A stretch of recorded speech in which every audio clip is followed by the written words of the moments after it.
Hey everybody, welcome back. This is Courtney from Dandelion Branding, and today we are going to be talking all about organic social and challenges that you might face when creating organic social content, but why we think that it is still an excellent way for you to grow your business and something that you should definitely be focusing on for 2020 and beyond. So before we jump into it, let's just get the definition out of the way. What is organic social? And the simple answer is that organic social is anything that happens on social media platforms that is not a paid advertisement. So this means any sort of activities that happen in groups, anything that you are posting, anything within your stories, perhaps on Instagram, like IGTV. YouTube can even be considered organic social content when shared on social media, tweets, things like that.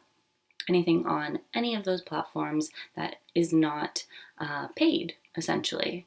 And we know that, unfortunately, these platforms like Facebook and Instagram are becoming increasingly more difficult to get higher reach and more engagement on organic posts. You'll hear a lot the phrase that you have to pay to play, which isn't wrong. Organic has fairly low reach comparatively to paid advertising or promoted posts. So that is something to keep in mind. But with that said, it is definitely still something that you should be focusing on when you are growing your business, and there's a few reasons why that is. We focus on organic social content at Dandelion Branding because we work with small and growing businesses. The main difference between organic and non-organic social content is the money that's invested into it. And because we work with small businesses, we know that money can be quite tight sometimes. And organic social is still incredibly effective at showing you what your audience may like or dislike, but without you needing to invest a large sum of money into that fact-finding mission. Organic social is still the best way to grow your business without large monetary investments while keeping your expenses as low as possible. And we know that that is incredibly important for so many business owners out there. So that is why we at Dandelion consider this to be one of the better ways to grow your audience at the beginning. When you're growing your business from scratch, there are a lot of other things that you can invest your money into.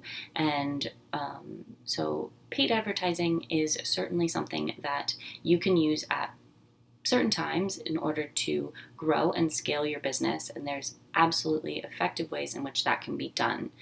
But in the meantime, you'll want to be still creating content and putting things out there so that your audience can connect with you, and that sort of content is organic. And because the reach on organic social content is smaller than that of paid advertising, it can take a little bit longer. And it is a bit more slow to grow your audience. But you will not always be prepared for times of rapid growth. So this slow and steady process of building organic content and seeing what works for your audience is tremendously effective for you as a business owner to be able to connect and understand what they want to see from you. We strongly believe that a small group of super fans is far better than a large number of followers. Your follower count is a vanity metric. It does not actually mean anything in terms of revenue for your business, actual connection with your audience. They might just really like the pictures that you're putting out there or the words that you're putting out there. Or perhaps they really resonated with that one sponsored post that you put money behind. But that in no way, shape, or form actually translates to money for your business. And isn't that the name of the game? Isn't that what we all actually want? So we often use the term loyal digital communities for what we build with organic social. And we use that term loyal very intentionally. And we use that because we know we are not speaking about building large followings. That is not what organic can do and quickly.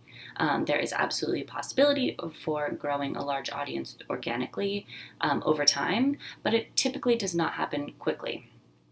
But what it does do is bring you loyal followers. And those loyal followers are what is actually going to translate to revenue for your business. And that's because these loyal super fans are supportive, they're highly engaged, and they are much more likely to convert to sales for your business. So we understand that that is a bit of a shift in mindset. And I think that it's something that isn't as glamorous, of course, as having a large number of followers. We all want to have what is looked at as a successful brand on social media. But the fact of the matter is that those followers really can mean nothing at all. And especially because there was a period of time where it was quite easy for folks to buy followers on social media.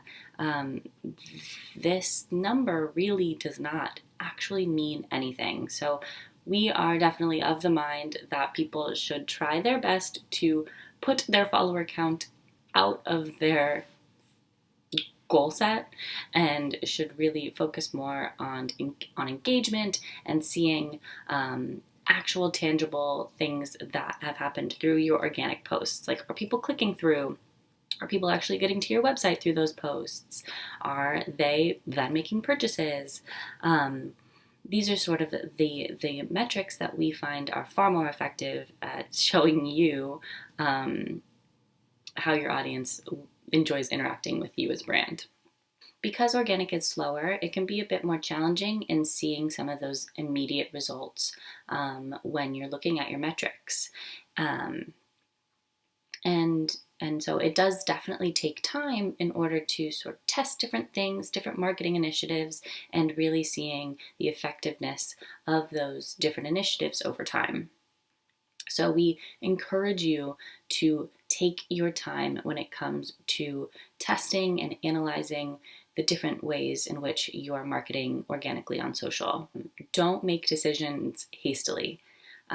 We at Dandelion make changes to our organic social content every quarter or so. We test new ways in which we can communicate, new ways in which we can produce more or less content, kind of testing frequency. There are a lot of different things that we test, but we really do encourage you to allow some time for your audience to really show you whether or not that resonates with them. And the best way to see if that organic content is resonating with them is by analyzing your data. Facebook and Instagram both have incredible insights for you if you have a business page. So we highly encourage you to be looking at this data on a regular basis and making really thoughtful choices on how to move forward and seeing what can work best for you. Everything is a test. Always consider your organic content to be a test, and then you can be proven right or proven wrong by the actual data.